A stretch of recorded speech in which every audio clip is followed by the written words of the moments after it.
Hello everyone. In today's General English session, we'll go through the first part of the Chinese American writer Nellie Wong's poem, When I Was Growing Up.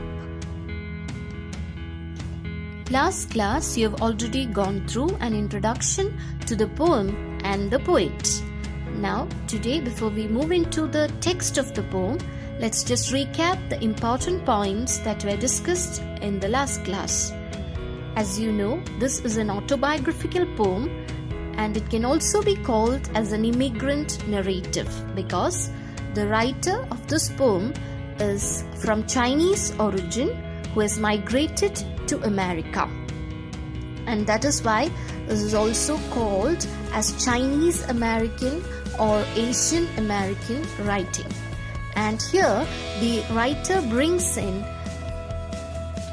many immigrant issues, mainly the problem of fitting in, which means how these people from a different culture find it difficult to adapt to the new culture because they have to compromise on many things that are specific to their culture.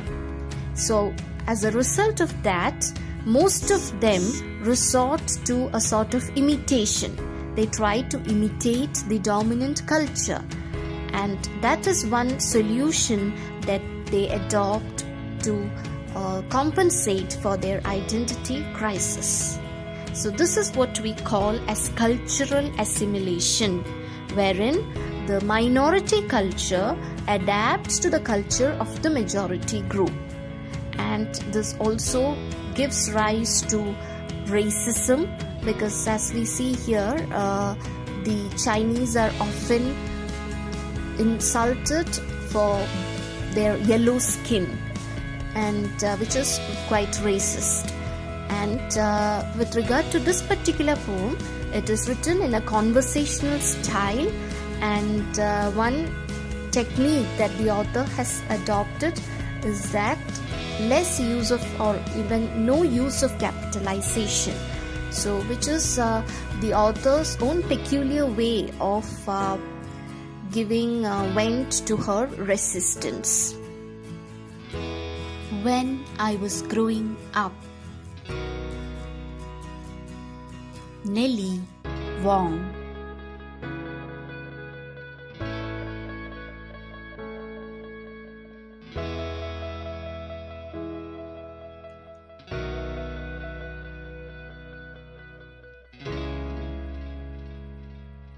I know now that once I longed to be white.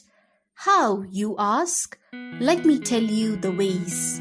When I was growing up, people told me I was dark, and I believed my own darkness in the mirror, in my soul, my own narrow vision. When I was growing up, my sisters with fair skin got praised for their beauty, and I fell further, crushed between high walls. When I was growing up, I read magazines and saw movies, blonde movie stars, white skin, sensuous lips, and to be elevated to become a woman, a desirable woman, I began to wear imaginary pale skin. When I was growing up, I was proud of my English, my grammar, my spelling, fitting into the group of smart children, smart Chinese children, fitting in, belonging, getting in line. When I was growing up and went to high school, I discovered the rich white girls, a few yellow girls, their imported cotton dress, their cashmere sweaters, their curly hair, and I thought that I too should have what these lucky girls had. When I was growing up, I hungered for American food, American styles coded white and even to me. A child born of Chinese parents, being Chinese, was feeling foreign, was limiting, was un-American. The first two lines, I know now that once I longed to be white. Here, through the words like once and longed, the poet uses past tense to tell us that she is talking about her past feelings. and at present the feeling has changed. The poetic persona earlier wanted to be white in color, fair, whereas now she does not wish to be white. So her ideology has undergone a positive change. And as we move on through this poem, with each stanza, we find that the writer is also growing up from being a child to an adolescent and finally to a woman who has an ultimate grasp of self-worth, which is not determined by such physical concepts of beauty. We should note that the line, "When I was growing up," is the most often repeated line in the poem. This line has been repeated 11 times in the poem. So it is employed as a technique to explore how the poetic persona has grown, not just in age, but also in her attitude with the passing of time. And each stanza begins with this line. So here she tells us how the society told her or branded her as dark, and she was immature enough to accept what the society said. She also believed in her darkness, or let's say the society made her to believe in her darkness. And here we have a contrast with the color of the skin, which is dark, whereas the color of the soul is always determined to be pure, which is symbolized by white color. But at the same time, we have something positive to note here. That is, she says, she herself accepts now, at present, now that she is mature enough, finally she accepts that this vision of hers that she had as a child was narrow, because this is not the right attitude. By believing what others say and following that, determining one's own self-worth is not a right attitude, which she has accepted now. In the next stanza, the poet talks about how beauty has become a stereotype when only white is projected as beautiful. So this is a racial stance, and this becomes more severe when even among sisters one is fair and the other is dark, and when the fairer one gets all the attention from people, the darker one is ridiculed for the color of her skin. It results in sibling rivalry, that is, the sisters hating each other. And not just that, the person who's made a victim to this racial injustice gets depressed. In the next stanza, the poet depicts her deep desire to be assimilated to the dominant culture. And this desire is further kindled or encouraged by the popular media, which endorses such physical concepts of beauty. And in this stanza, the poet takes us through different images of beauty, like blonde hair, golden hair, fair skin, sensuous lips. All these make a woman desirable, make a woman attractive. So in order to achieve that, the writer or the girl also tries to apply makeup.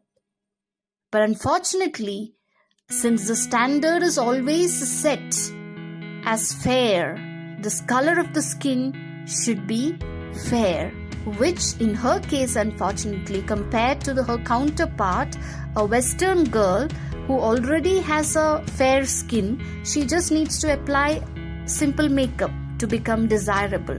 Whereas in the case of this Chinese American girl, she has this, in order to reach that set standard, she has to have a fair skin, which is impossible for her because she is she doesn't have such a skin by birth. So compared to her Western counterpart, she is at a disadvantage there.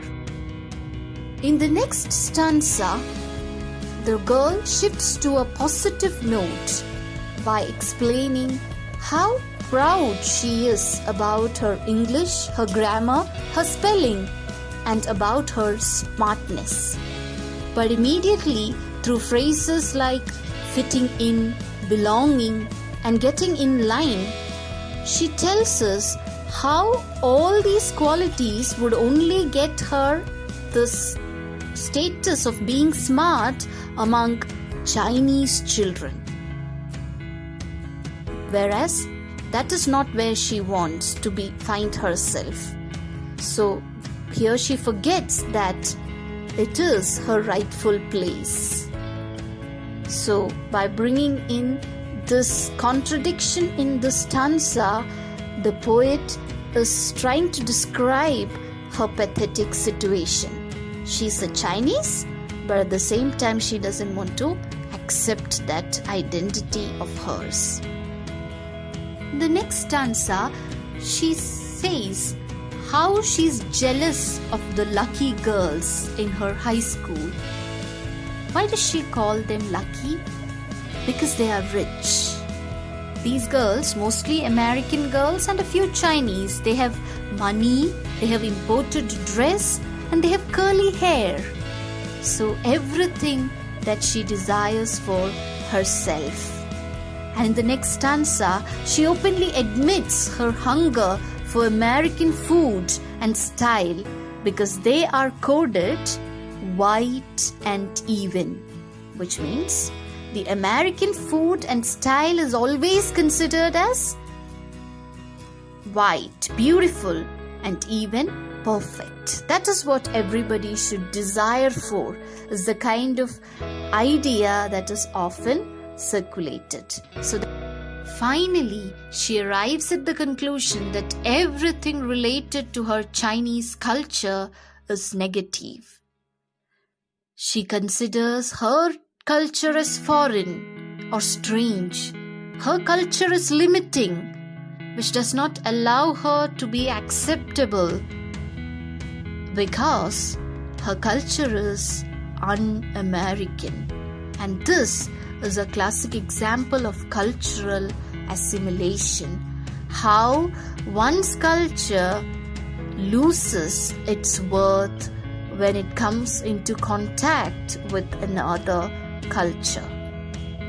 So these lines portray the shame she feels due to her Chinese identity. The words like foreign, limiting, and un-American hold negative connotation, and these words or these phrases help us to understand the level of self-loathing, or how she is ashamed of herself because of her identity.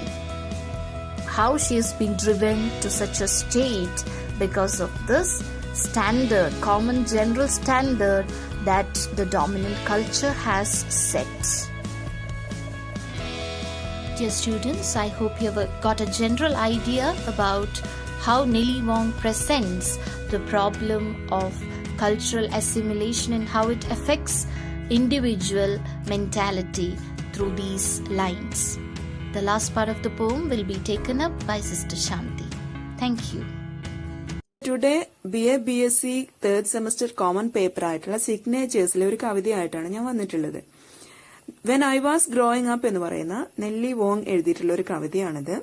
So കവിതയിലോട്ട് പോകുന്നതിന്റെ തൊട്ട് മുമ്പായിട്ട് നമുക്ക് ഓഥറിനെ കുറിച്ച് just കുറച്ച് കാര്യങ്ങളൊന്ന് നോക്കാം.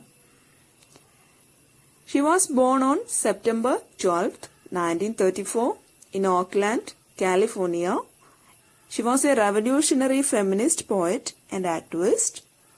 Her parents were Chinese immigrants. Graduated from Oakland High School. For several years, she worked as a secretary for Bethlehem Steel Corporation. എന്നൊക്കെ പറഞ്ഞിട്ടുണ്ടല്ലേ. So ഓക്ലാൻഡിലാണ്, കാലിഫോർണിയയിലെ ഓക്ലാൻഡിലാണ് 1934 നെല്ലി വോങ് ജനിച്ചിട്ടുള്ളത്. And also she was a feminist poet and activist ഒരു feminist poet ആയിരുന്നു, അതോടൊപ്പം തന്നെ എന്താണ് ഒരു ആക്ടിവിസ്റ്റ് ആയിരുന്നു, ഒരു സോഷ്യൽ ആക്ടിവിസ്റ്റ് ആയിരുന്നു ആര്, നെല്ലി വോങ് എന്ന് പറയുന്നത് കേട്ടോ. Then her parents were Chinese immigrants. ഇവരെന്താണ്, പാരന്റ്സ് ചൈനീസ് ഇമിഗ്രൻസ് ആയിരുന്നു. അപ്പോ ഏഷ്യൻ അമേരിക്കൻ കാറ്റഗറിയിൽ ഉൾപ്പെടുന്ന ഒരു ഫാമിലിയാണ് ഇത് നെല്ലി വോങ്ങിന്റെ family. And after having graduated from Oakland high school, for several years she worked as a secretary for Bethlehem Steel Corporation. Okay. And after that, she studied creative writing at San Francisco State University. Her collection of poetry include Dreams in Harrison Railroad Park, 1977, The Death of Long Steam Lady, 1986, Stolen Moments, 1997, and Breakfast, Lunch, Dinner, 2012. ഇത്രയുമാണ് നെല്ലി വോങ്ങിന്റെ collection of poetry എന്ന് പറയുന്നത് കേട്ടോ. Some of the recurring themes in her poetry are issues of feminism, immigration, and identity. അപ്പോൾ നെല്ലി വോങ്ങിന്റെ വർക്ക്സിൽ നമുക്ക് കാണാൻ പറ്റുന്ന മേജർ തീംസ് ആണ് ഏതൊക്കെ? Feminism, immigration, and identity. So these are the major themes in the poetry of Nellie Wong. And she was greatly obsessed with the roots of Asian American culture. ഇനി Asian American കൾച്ചറിനോട് ഒരു പ്രത്യേക താല്പര്യം ഉണ്ടായിരുന്ന ഒരാളായിരുന്നു നെല്ലി Wong എന്ന് പറയുന്ന writer. And she was one of the founding members of the group named Unbound Feet, a performance group of Chinese American women who read together and lectured at universities throughout California in the late 1970s. ഇനി unbound feet എന്ന് പറയുന്ന ഒരു performance group ഉണ്ടായിരുന്നു. Chinese American സ്ത്രീകൾ മാത്രം ഉൾപ്പെടുന്ന ഒരു performance group ആയിരുന്നു അൺബൗണ്ട് ഫീറ്റ് എന്നുള്ളത്. ആ ഗ്രൂപ്പിന്റെ ഒരു ഫൗണ്ടിങ് മെമ്പർ ആയിരുന്നു നെല്ലി വോങ്. ഇവർ ചെയ്തിട്ടുണ്ടായിരുന്നത് എന്താന്ന് വെച്ചാല് 1970s അവസാന ഘട്ടമൊക്കെ ആയപ്പോഴേക്ക് കാലിഫോർണിയയിലുള്ള യൂണിവേഴ്സിറ്റീസിൽ കംപ്ലീറ്റ് പോയിട്ട് ലെക്ചേഴ്സ് ഒക്കെ പ്രസന്റ് ചെയ്യുന്ന ഒരു ഗ്രൂപ്പായിരുന്നു ഇത് അൺബൗണ്ട് ഫീറ്റ് എന്ന് പറയുന്ന group. According to her, women should continue fighting for the liberation of women since it is as necessary as breathing. ഇനി നെല്ലി വോങ്ങിന്റെ ഒരു ഒപ്പീനിയൻ അനുസരിച്ച് women should continue fighting for the liberation of women. സ്ത്രീകളുടെ liberation നടക്കണമെന്നുണ്ടെങ്കിൽ സ്ത്രീകൾ തന്നെ എന്താണ് continuous ആയിട്ട് ഫൈറ്റ് ചെയ്തുകൊണ്ടേ ഇരിക്കണം സൊസൈറ്റിയിൽ എന്നാണ് ഇവർ പറയുന്നത്. ഇല്ലെങ്കിൽ എന്താണ് വിമൻ ലിബറേഷൻ നടക്കില്ല എന്നാണ് പറയുന്നത്. ഇവിടെ പറഞ്ഞിട്ടുണ്ട് since it is as necessary as breathing. ശ്വസിച്ചിട്ടില്ലെങ്കിൽ നമ്മൾക്ക് എന്താണ് ബ്രീത്ത് ചെയ്തിട്ടില്ലെങ്കിൽ എന്താണ് നമ്മൾ മരിച്ചു പോകില്ലേ, അതുപോലെ അത്രയും ഇമ്പോർട്ടൻസ് കൊടുത്തിട്ട് കണ്ടിന്യൂസ് ആയിട്ട് സൊസൈറ്റിയിൽ ഫൈറ്റ് ചെയ്താൽ മാത്രമേ, സ്ത്രീകൾ തന്നെ ഫൈറ്റ് ചെയ്താൽ മാത്രമേ വിമൻ ലിബറേഷൻ നടക്കുകയുള്ളൂ എന്നാണ് നെല്ലി വോങ് പറയുന്നത്. She was very concerned about the plate of immigrant women. ഇനി എന്താണ് ഇമിഗ്രേഷൻ, അതായത് ഇപ്പൊ നമ്മൾ വേറൊരു രാജ്യത്തോട്ട് കുടിയേറി പാർക്കുകയാണെങ്കിൽ നമുക്ക് അവിടെ ഒരു ഐഡന്റിറ്റി ക്രൈസിസ് ഫേസ് ചെയ്യേണ്ടി വരും അല്ലെ. പിന്നെ ഒരു സ്ത്രീയും കൂടെ ആണെങ്കിൽ എന്താണ് ഒരു ഡബിൾ ഓപ്പറേഷൻ ആണ് നമുക്ക് ഫേസ് ചെയ്യേണ്ടി വരിക. സോ അത്തരത്തിലുള്ള ഇമിഗ്രന്റ് വിമൻ അവരുടെ ആ ഒരു അവസ്ഥയോട് ഒരു സോഫ്റ്റ് കോർണറുള്ള ഒരു വ്യക്തിയായിരുന്നു ആര്, നെല്ലി വോങ് എന്ന് പറയുന്ന നമ്മുടെ റൈറ്റർ. ഇനി നോക്കി, she believed that women are not condemned to live as victims in the world. അതായത് ലോകത്തിലെ ഒരു വിക്ടിമായിട്ട് മാത്രം ഒരു സ്ത്രീയെ ഇങ്ങനെ ജീവിച്ച് മരിച്ചു പോവാന് അനുവദിക്കാൻ താല്പര്യമില്ലാത്ത ഒരാളായിരുന്നു ആര്, നെല്ലി വോങ് എന്ന് പറയുന്ന writer. Xi was A major figure in revolutionary feminism. So നമ്മൾ ഓൾറെഡി കണ്ടു എന്ത് നെല്ലി വോങ് പറഞ്ഞിട്ടുണ്ടായിരുന്നു, women should continue fighting for Liberation of women എന്ന് പറഞ്ഞു അല്ലേ. സോ അത്തരത്തിലുള്ള ഒരു റെവല്യൂഷണറി ഫെമിനിസത്തിന്റെ വക്താവായിരുന്നു ആര്, നമ്മുടെ Nellie Wong. She claimed that women's liberation necessary because when women rise everyone will rise. അതായിരുന്നു നെല്ലി വോങ്ങിന്റെ മറ്റൊരു ഒപ്പീനിയൻ. സ്ത്രീകൾ സൊസൈറ്റിയിൽ ഉയർന്നു വരുമ്പോൾ എന്താണ് ബാക്കിയുള്ള എല്ലാ മാർജിനലൈസ് ചെയ്ത് കാറ്റഗറൈസ് ചെയ്ത് നിർത്തിയിട്ടുള്ള ആളുകൾക്കും ഉയർന്നു വരാനുള്ള ഒരു ചാൻസ് ആണ് അവിടെ കിട്ടുന്നത് എന്നാണ് പറഞ്ഞിട്ടുള്ളത്. When women rise everyone will rise. നോക്കിയേ, she says a lot of my poems come from the workplace That is where I have experienced a great deal of sexism and racism. ഇനി എന്താണ്, സ്ത്രീകൾക്ക് work പ്ലേസിൽ അവർ ജോലി ചെയ്യുന്ന സ്ഥലത്തൊക്കെ ഒരുപാട് sexual abuses ഒക്കെ നേരിടേണ്ടതായിട്ട് വന്നിട്ടുണ്ടായിരുന്നു. അങ്ങനെയുള്ള ഒരാളായിരുന്നു നമ്മുടെ നെല്ലി വോങ് എന്ന് പറയുന്ന റൈറ്ററും. സോ അതുകൊണ്ട് തന്നെ അവർ പറഞ്ഞിട്ടുണ്ട്, a lot of my poems come from the workplace. That is where I have experienced a great deal of sexism and racism. Next, her poems like Where's My Country raise issues regarding her Chinese American identity. ഇനി where's my country എന്ന് പറയുന്ന കവിതയിലൂടെയൊക്കെ Nellie Wong പറയുന്നത് ആ ഒരു Chinese American identity crisis, immigrant പീപ്പിളിന്റെ ആ ഒരു ഐഡന്റിറ്റി ക്രൈസിസ് ഒക്കെയാണ് വേഴ്സ് മൈ കൺട്രി തുടങ്ങിയിട്ടുള്ള പോംസിലൂടെയൊക്കെ നെല്ലി വോങ് നമ്മളോട് പറയുന്നത്. And then she served as a delegate for the first US women writers tour to China. After that, she was a visiting professor in women's studies at the University of Minnesota. And then, in 1989, she received the Women of Words Award from the San Francisco Women's Foundation. So, 1989 women of words award വരെ കിട്ടിയിട്ടുള്ളൊരു റൈറ്ററാണ് നെല്ലി Wong എന്ന് പറയുന്നത്. ഇനി നമുക്ക് just നമ്മുടെ പോയത്തിനെ കുറിച്ച് just ഒന്ന് നോക്കാം.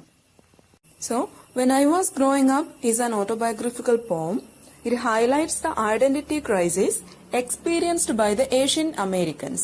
So, Asian American people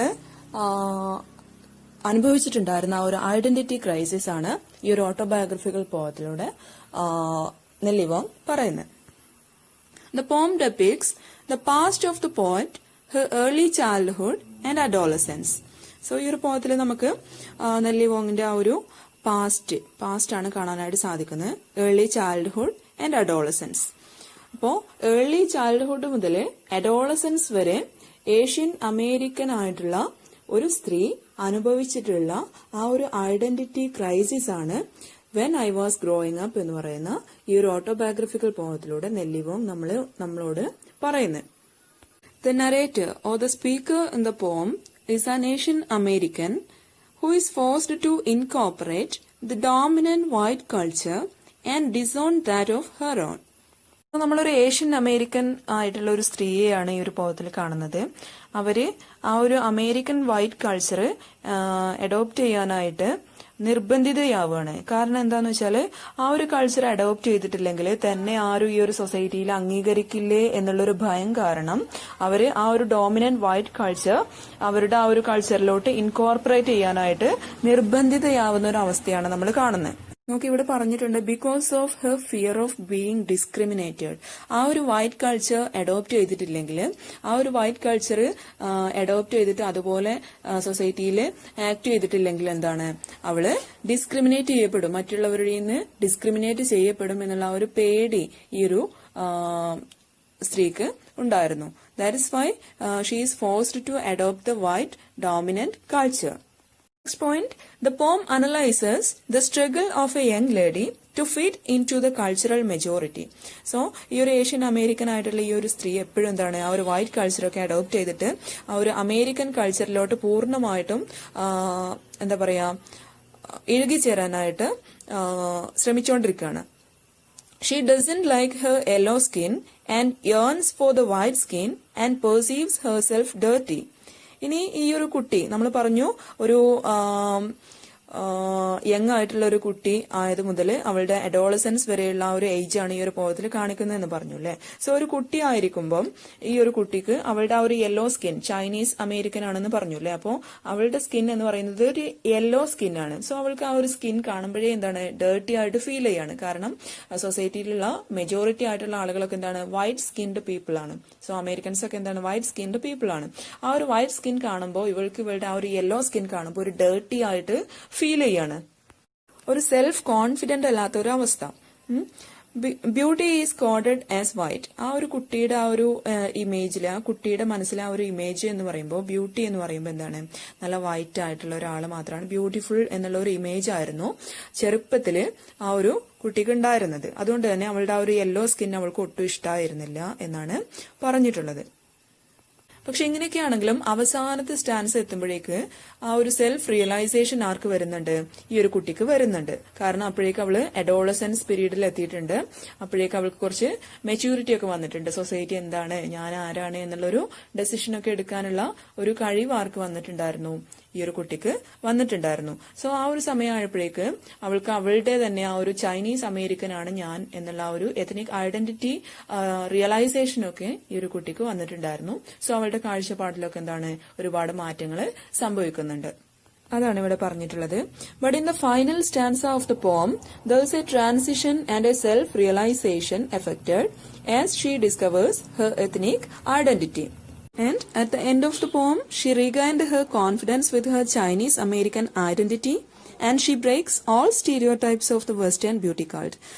Western beauty, അതായത് വെസ്റ്റേൺ ബ്യൂട്ടി എന്ന് പറയുമ്പോൾ വൈറ്റ് മാത്രമാണ് ബ്യൂട്ടി എന്നുള്ള ആ ഒരു ഫാൾസ് നോഷനൊക്കെ എന്താണ് ബ്രേക്ക് ചെയ്തിട്ട് ആ ഒരു ചൈനീസ് അമേരിക്കൻ ഐഡന്റിറ്റി അവൾ റിയലൈസ് ചെയ്യുന്നുണ്ട്. അതിലൂടെ ആ ഒരു സെൽഫ് കോൺഫിഡൻസ് അവൾ റീഗെയിൻ ചെയ്യുന്നുണ്ട്. The poem is written in the past tense. There are indented stanzas and very little usage of capitalization. Rhetorical questions, imagery and repetition are also used in the poem. So past tenseലാണ് ഈ ഒരു poem create ചെയ്തിട്ടുള്ളത്. Indented stanzas ആണ് കാണാൻ സാധിക്കുക. അതോടൊപ്പം തന്നെ little usage of capitalization. പോംസിന്റെ ഫസ്റ്റ് ലെറ്റേഴ്സ് ഒക്കെ ഫസ്റ്റ് ലൈനിലെ ഫസ്റ്റ് ലെറ്റേഴ്സ് എല്ലാം ക്യാപിറ്റൽ ലെറ്ററിലാണ് നമ്മൾ പൊതുവെ കാണാറുള്ളത്. പക്ഷെ ഈ ഒരു പോം ഡിഫറെന്റ് ആണ്. ഒക്കെ സ്മോൾ ലെറ്ററിലാണ് നമുക്ക് കാണാനായിട്ട് സാധിക്കുക. ദെൻ റിട്ടോറിക്കൽ ക്വസ്റ്റ്യൻസ്, അതുപോലെ തന്നെ ഇമേജറി, ഇതെല്ലാം ഈ ഒരു പോയത്തില് നമുക്ക് ഒരുപാട് കാണാനായിട്ട് സാധിക്കുന്നുണ്ട് കേട്ടോ. അതോടൊപ്പം തന്നെ repetition. When I was growing up എന്ന് പറയുന്ന ലൈന് എല്ലാ സ്റ്റാൻസയിലും എന്താണ് റിപ്പീറ്റ് ചെയ്തിട്ട് വരുന്നുണ്ട്. അത് നമുക്ക് പോം വായിക്കുമ്പോൾ മനസ്സിലാവും.